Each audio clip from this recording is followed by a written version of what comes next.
Hey guys, welcome back. In today's video, we are talking about AMC climbing, crushing short, 100x price targets, and many more in this video. Firstly, we're taking a look at this. I believe we can look forward to a series of more and more creative explanations. Firstly, we're looking at this. So it says AMC climbed 6.28% after positive sentiment from hint of an interest rate cut by the New York Fed. So when you take a look at AMC, you'll see that it ended Friday at plus 6.28%. Now, the article claims it's because that the Fed is still willing to cut rates. Now, we obviously know that cutting rates is something that is beneficial for AMC. For every 25 points in which they cut, they are saving $5 million from AMC. And so it is something that will obviously be beneficial for AMC. However, we have seen plenty of cuts in the past before, and not one of them has brought AMC up 6%. And so this one, and they're trying to link it with AMC going up 6.28%, really seems like they are trying to blend it in with the things that are actually going on. And just like we said, this is just an explanation they're trying to give because they realize that they can't short and suppress AMC as heavy as they could before. And so that every time they let AMC slip, they let AMC go up, they need to find other ways of explaining. And so the reason they gave this time was because of the potential 25 basis point cut on AMC. And so this is something that is obviously ridiculous, but it just clarifies and really cements what we have been saying the whole time, that the fact that these short sellers are in fact struggling. There are so many different factors we talked about recently which are showing that these companies are struggling, and AMC on the other hand are obviously doing extremely well. Like we've said, a cut in interest rate is good for AMC. However, we have seen plenty of these cuts in the past before, and not once have they brought AMC up 6%. Yes, it would have an effect, but to me, it seems like it's because the short sellers are struggling. Firstly, if you take a look at some of the fundamentals, you can see Wicked for Good just crushed it with a massive 30.8 million in previews. However, that's not where it ends, because if you take a look at what's happening, box office, Wicked for Good, opening to record smashing 151 million plus in US, 228 million globally. And bear in mind, we have other movies coming out soon as well, and this isn't even the end of it. You can see Keep Pushing Apes up next, Zootopia, one thing that other theaters do not have, and that is US, we own AMC. And is that we have so much power over these other firms, other competitors right now. The retails are more than willing to obviously support our own infrastructures, our own franchise. And bear in mind that there is still more movies that are coming out. One example is Zootopia, another one is Avatar. And going into 2026, we are going to be seeing plenty of more and good movies as well. So you can already imagine how well our revenue for Q4 is going to do, whether it's for box office or for AMC. Remember, just Wicked for Good has already done, extremely good numbers. Just imagine Zootopia, just imagine Avatar. We are obviously expecting very, very good results. And so like we've said, that is also something that plays a part to why AMC is going up, because of how the box office is doing. Naturally, we should be going up. But at the end of the day, it comes down to the suppression. It comes down to the manipulation not being as powerful as previously because they are lacking for money. Another big factor for AMC as well, you can see recently, we're thrilled to announce that Amazon Flex has partnered with AMC Theaters to provide delivery partners in the United States with ongoing discounts and savings at over 500 theaters across the country.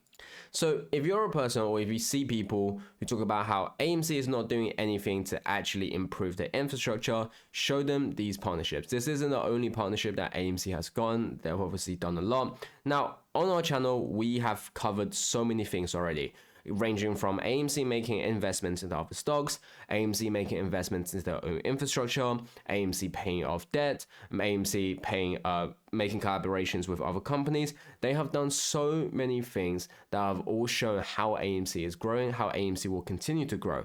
And so if you are seeing someone who's trying to say that AMC isn't doing anything to improve, you know what is actually happening. You know that they are just spitting out lies because they haven't done any research on AMC, and that they're just saying it for the sake of saying it. Another thing for AMC, and I think this is something that is very important. Fun fact, the last time AMC stock had 7 red weeks in a row was fourth quarter 2020. That was when movie theaters were shut down, highest debt in company history, no income at all, no institutional or retail support. So either AMC is now in an equally bad position or something is up. And so this is what I think is very, very important. One of the biggest things we've always talked about is about understanding that if AMC were able to reach the price it did back then, we talked about how a squeeze now or even just a true price discovery will easily bring AMC above $700, will easily bring AMC above $1,000. So we've always looked at the highs, but it's equally important to look at the lows as well, because how is AMC, despite what we've just said, so how AMC is having these partnerships, how AMC is seeing their movies do well, of course, and then they're benefiting from this. You know, we are seeing all of these things. We're also seeing rate cuts, meaning that they have less interest payment. How is it, despite all of this, we're in the same position when AMC were shut down because of the lockdown, when movie theaters were shut down, when we had the highest debt in company history? So this is where, at this point, we should understand by now that this isn't done by just pure market fundamentals. This isn't even done by supply and demand anymore. This is purely manipulation. Because if this is the case, if we are seeing that fundamentals matter, we should understand that AMC should be way higher. AMC shouldn't be at the same place it was when theaters were shut down. You can already understand how ridiculous that is. We are in a similar position of when AMC had no revenue, despite the fact we're making record revenues. And so this is why we need to realize that this is all just manipulation. And so it's why we've said that AMC going up 6.28% is just a sign that short sellers are struggling. Because another thing you need to bear in mind is that you have to realize, this is something we've talked about all the time, but I just want to highlight it again. It's just even the unsettled shares in the DTCC with 555 million coming in at 9.6 billion notional of all shares unsettled, with the average combined price of all shares held at 872. So when you factor in all of this, when you realize what's going on, it just shows that these short sellers who have been shorting at 872, who technically are in profit with their short positions, just can't exit these positions. They can't exit it because apes have continuously bought up the float, not sold a single share of the float, and that they are trying to convince you to sell so that they can cover these shares. And so you have to understand that at this point, it's very likely, and we've always said this, because you have to realize some of these shares are held as far back as 2018. So potentially on their unrealized, it looks like they are on the green. But when you account for all the cost of financing and potentially even the cost for some short sellers of creating synthetics, you understand how easily that these guys are not in profit. And so at the end of the day, if these short sellers were in profit, because technically they would be if they short at 872, then they would have covered their shares by now. Why would they still be holding on a short position that they're in profit against a company that is showing improvement? The only explanation for that is because they obviously can't actually cover. Another big thing is understanding that AMC is now a systemic risk to the financial system, but so far it hasn't been quantified. The Barclays GME 11.67 quadrillion total hidden asset liability glitch shows just how much trouble short sellers are in after years of non-stop meme manipulation. So we talked about this yesterday's video in terms of how Barclays has shown that there's an 11 quadrillion market cap for GME. Now, personally for me, I've said that it is very likely a glitch. However, the real price isn't far off from that, because how they must have made an extremely big glitch for it to get to 11 quadrillion. And the most sensible explanation, at least to me, is that because it was a small error in mistake, it went to 11 quadrillion. But that would have meant that the real number was already big anyway for it to get to 11 quadrillion. Now, biotech has made a full thread on this. I want to just talk about some of the things that I think are key, but I really recommend you guys obviously take a look at this. The link will be in the description. We have to support the apes with due diligence. Biotech is someone who has always made great due diligence on this. So you can see firstly the glitches, which is Barclays showing the 11 quadrillion market cap. This is something we've shown in our previous video. And then you can also see the AMC short interest glitch of 1833, 1,833%. And so this is something that we have seen in the past already. This is something we've known. Now, all the time, there is always glitches happening for either AMC or GME. And it comes to a point where these aren't just glitches, these aren't just mistakes anymore, but rather it was a slip up in the system that is showing the truth. And then you have to remember this, is that total hidden asset liability explained, the GME glitch considers layers 1, 2, and 3, the AMC glitch considers only layer 1. Now, this is fairly simple. It's essentially containing all of the possible things that are happening and then coming in with the outcome. So you can see layer 1 is naked shorts, layer 2 is total return swaps, layer 3 is options gamma plus delta hedging, something we've talked about in the past. Like I said, I don't want to take credibility of biotech's due diligence, so I highly recommend you guys take it out.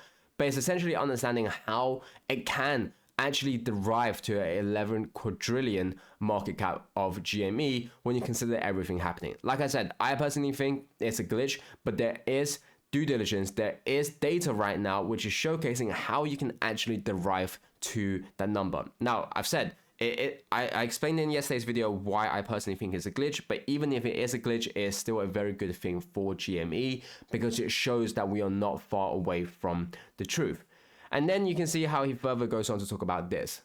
And it's essentially understanding that making the case for total hidden asset liability equivalence between AMC and GME, considering layer 1 liability for both, AMC is 6.7 times the size of GME layer 1 liabilities, unwinding will vaporize most of the short sellers. So what we can get from this, and again, you can extrapolate it from GME's glitch as well to AMC's total hidden asset. Now, we've already shown plenty of data. We've even shown how there is at least 15 billion AMC short shares or 15 billion AMC synthetics that are out there, which are, of course, being used to short.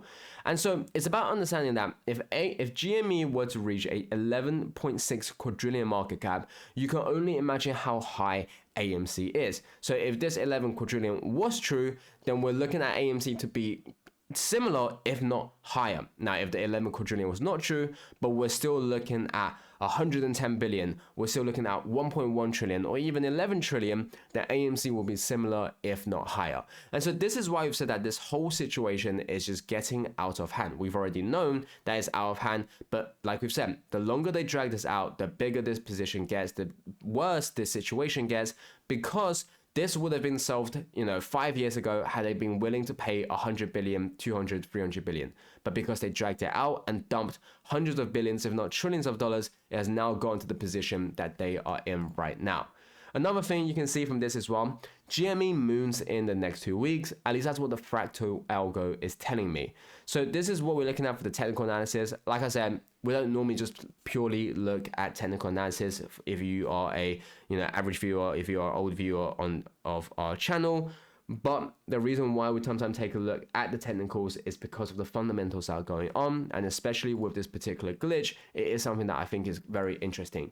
But another big reason for why we could see GME go up as well, and AMC as well, is obviously looking at the reverse repo. So you can see the volatility that's happening in the market. Last week, we saw it go up and down. We saw it at 1 billion, below 1 billion, back up to 1 billion, went to 6 billion, now at 2.5 billion. Like we said, this volatility that's going up and down is very, very normal. There is nothing to be worried about.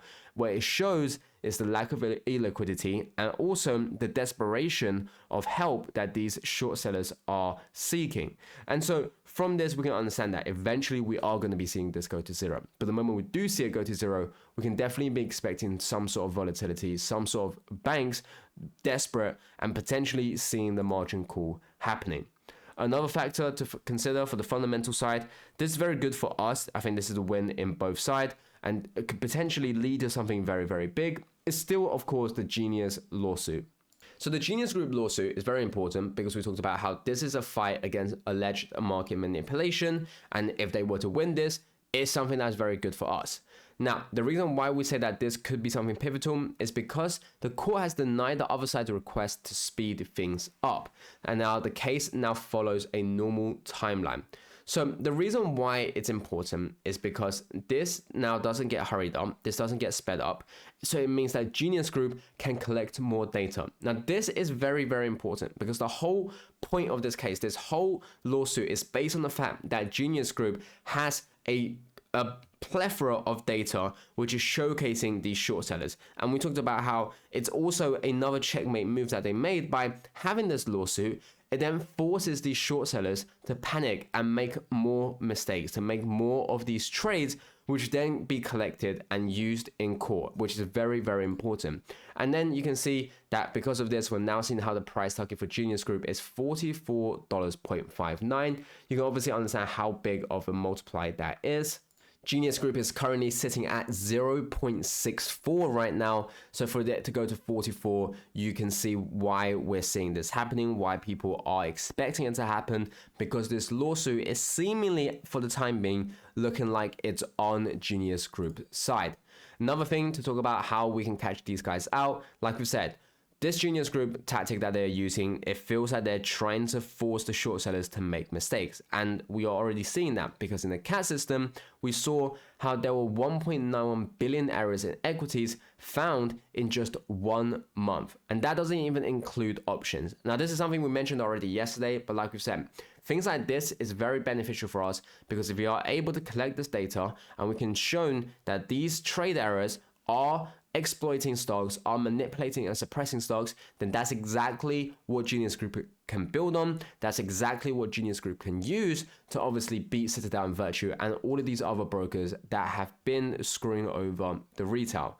Now, furthermore about this is GME, like we've said, GME is in a position right now where people are excited about the quadrillion market cap. People are excited about the squeeze, and evidently as well, because we're seeing the same happening for AMC. And so whilst this guy has talked about GME, remember it applies to both AMC and GME, which is talking about Japanese market. And we talked about the yen carry trade. Now, the reason why this is important is that what we can be looking at is how we talked about yesterday, that the Bank of Japan is waiting for US Japanese yen to actually get to 160 before intervening. But it looks like they have already starting to do so prior to hitting 160.